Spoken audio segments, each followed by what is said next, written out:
यार ये lockdown I think हम सबके लिए एक बहुत ही नया एक्सपीरियंस रहा है। सबने एक चीज़ तो लॉकडाउन में सीख ली है कि सिर्फ एक इंसान के लिए खाना पीना और जिंदा रहना is the only thing that is important. You know, बड़ी सी बड़ी कारें नीचे रह गई और you know the only I think सबको ना एक वर्थ लाइफ की और शायद ज़्यादा अच्छे से अहमियत समझ में आ गई।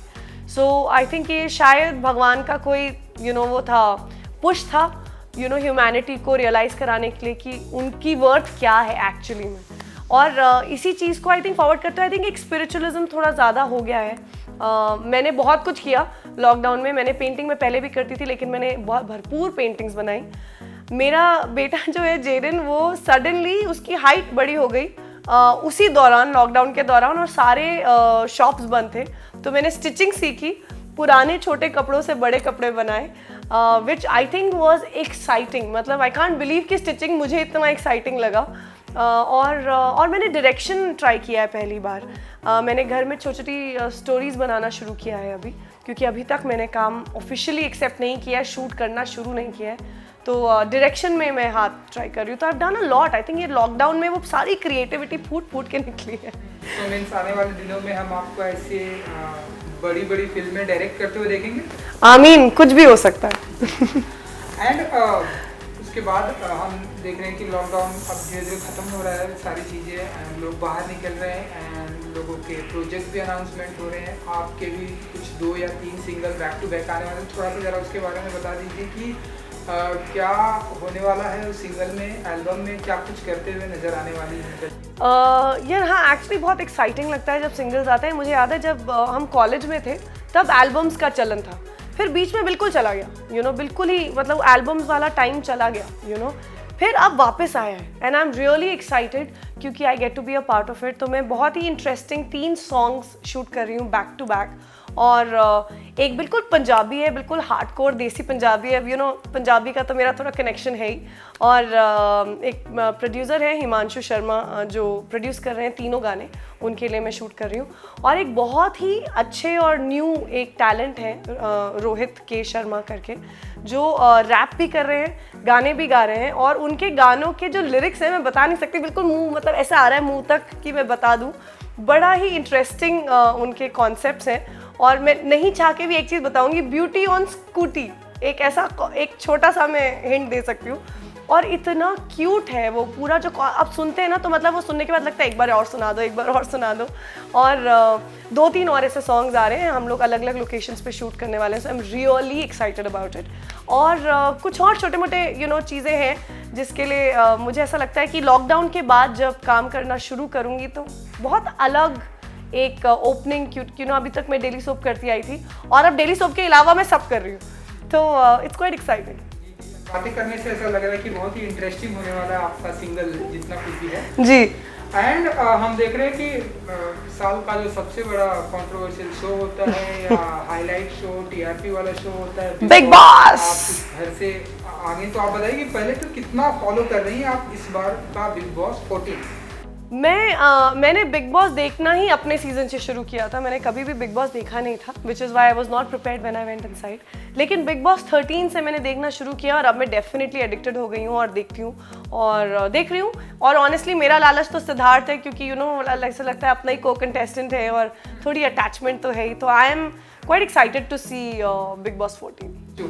चलिए, सिद्धार्थ की बात हुई तो सिद्धार्थ तो माना कि सीनियर हैं, लेकिन इस बार जो सीनियर और फ्रेशर का जो कॉन्सेप्ट यूज़ किया है, कैसे देखते हैं आप? और जो इतना अब तक जो चल रहा है उसे कैसे देखते हैं दलजीत जी? यार मुझे लगता है कि जो रियल गेम है वो सीनियर्स के जाने के बाद ही शुरू होगी। जब तक सीनियर्स घर में हैं तब तक सब थोड़े से बंधे हुए हैं, तब तक सब थोड़े से अपने आप को कहीं ना कहीं रोक रहे हैं, बिकॉज उनको पता है कि ये लोग तो कर चुके हैं। तो आप जब बहुत ही कोई एक्सपीरियंस्ड इंसान या बहुत लेजेंडरी इंसान या कोई आपके सामने होता है तो आप अपना पूरा रंग नहीं दिखाते। तो मुझे लगता है कि जैसे ही सीनियर्स का एक कदम बाहर जाएगा, यहाँ पे कलेश, क्योंकि सारे ही स्ट्रॉन्ग पर्सनैलिटी हैं इस बार भी, तो I think the real game will start जब सीनियर्स घर से जाएंगे। जी। तो जो फ्रेशर हैं अब तक जितने भी फ्रेशर हैं, उनमें से किसका सपोर्ट करती हैं दलजीत जी? किसे मानती हैं कि हाँ ये आगे जाने वाले हैं, हो सकता है ये विनर हो सकते हैं आपके अनुसार? यार मैं थोड़ी बायस्ड हूँ निशांत के लिए, क्योंकि मेरे को एक्टर रहे हैं, मेरे ऑन स्क्रीन पति रहे हैं, और also I think he is a fabulous guy. और ये मैं सिर्फ क्योंकि मेरे एक बहुत ही क्लोज फ्रेंड है इसलिए नहीं कह रही। आई थिंक जेन्यूनली वो एक ऐसे इंसान है जो अपनों के साथ टिके रहते हैं, उनका स्टैंड लेते हैं, स्पेशली अगर किसी लड़की के साथ गलत हो जाए तो उससे बर्दाश्त नहीं होता है, और मैं वो दिल से चाह रही हूँ कि वो उसका जो साइड है वो और दिखे। So I think Nishant is going to be strong, और वो किसी से नहीं डरता, वो बोलेगा तो मतलब फिर फुल ऑन बोलेगा। तो I am really excited about Nishant journey. मुझे बाकी निक्की बहुत इंटरेस्टिंग लग रही है मुझे। निक्की जब स्टेज पे आई थी तो मज़ा आ रहा था देखकर, लेकिन मुझे ये भी लग रहा था कि कहीं फेक तो नहीं है, कहीं वो क्यूट बनने की कोशिश तो नहीं कर रही, जो सबको ही लग रहा था कि कहीं। लेकिन ना उनकी जर्नी देख के लग रहा है कि नहीं यार, वो ऐसी है कि मैं आई हूँ, मैं दोस्ती वोस्ती करने आई नहीं हूँ, मैं जहाँ जो करने आई हूँ मैं वो करूँगी, and I am gonna play a game. तो मुझे उनकी वो ट्रांसपेरेंसी धीरे धीरे बहुत अच्छी लगी। एंड अब हमने सुना कि आप बहुत ही बिग बॉस को बहुत ही फॉलो करती हैं, आप उसे कंटिन्यू देख रही हैं, सारे एपिसोड देख रही हैं। तो आप बताइए कि अब तक आपने जितना भी देखा, आपको क्या कुछ सबसे ज़्यादा अच्छा लगा, एंड क्या कुछ कि यार ये नहीं होना चाहिए था, ये फाइट नहीं होनी चाहिए, आप बताइए आपके अनुसार। यार मुझे ना बहुत बुरा लग रहा था जब रिजेक्टेड कंटेस्टेंट्स को बाहर रखा गया, क्योंकि मैं उस घर में रह चुकी हूँ और मुझे पता है कि बाहर रात को बहुत ठंड हो जाती है, और उस ठंड में बाहर रहना उन काउचेस में, वो ओस जैसे वो काउचेस थोड़े गीले हो जाते हैं। So it is not easy to stay outside. और आई थिंक रुबीना बहुत देर तक रही, निशांत भी रहा, तो मुझे वो मतलब ऐसा लग रहा था कि कब ये लोग अंदर जाएं। मुझे निशांत का, जानू का, जान या जो भी वो उन सारे कंटेस्टेंट्स का वो अटेम्प्ट बहुत अच्छा लगा कि पहले ही टास्क में उन्होंने अपने बाल भी उड़ा दिए, निशांत ने बिकिनी पहन ली, तो ये करना इतना आसान नहीं होता है, और आई वॉज वेरी प्राउड। सो मुझे स्टार्टिंग बहुत इंटरेस्टिंग लगी। जी जी। और सो जो आपके फेवरेट कंटेस्टेंट हैं या जो भी है, अपनी तरफ से कुछ टिप्स देना चाहेंगे, क्योंकि आप बिग बॉस का पार्ट हैं, 13 में आप थी, तो कुछ टिप्स देना चाहेंगे आप? यार मेरे टिप्स तो यही है कि जो मैंने किया प्लीज़ मत करना उसको, और जो मैंने नहीं किया वो डेफिनेटली करना, क्योंकि मैंने कभी बिग बॉस देखा नहीं था। तो मेरा प्रॉब्लम ये हो गया कि मुझे उस गेम, मैं ये सोच के गई थी कि जैसी मैं हूँ बिल्कुल वैसी रहूँगी, और मैं रियल लाइफ में ऐसी हूँ कि अगर किसी के बीच में कोई प्रॉब्लम होती है तो मैं अपना ओपिनियन नहीं थोपती। मुझे लगता है 2 लोगों के बीच में वो सुधार लेंगे। जो बिग बॉस का घर नहीं है, बिग बॉस आपको सिखाते हैं कि अगर 2 लोगों में प्रॉब्लम हो रही है तो जो भी आपके दिमाग में सही है, उस झगड़े में एक सही और एक गलत ऑब्वियसली होगा, आपके लिए जो सही है उसके साथ आप खड़े रहें और अपना भी ओपिनियन उसमें रखें। That is what big boss is about. जो मैंने क्योंकि कभी देखा नहीं था तो मुझे नहीं पता था, लेकिन मुझे लगता है कि उन कंटेस्टेंट्स को अपने इंडिविजुअलिटी को, अपने कैरेक्टर को, अपने ओपिनियंस को बहुत स्ट्रांगली रखना चाहिए। एंड अब नॉमिनीज की प्रक्रिया भी चालू होने वाली है, तो दलजीत जी किसे चाहेंगे कि ये सबसे पहले आउट होना चाहिए, घर से बाहर जाना चाहिए? यार पता है ऑनेस्टली जब तक सीनियर्स नहीं जाएंगे ना, बहुत मुश्किल है ये बताना कि असलियत में कौन कैसा है। अभी सब थोड़े से सबमिसिव भी लग रहे हैं, लेकिन कभी कभी उनका वो रूप दिखता है।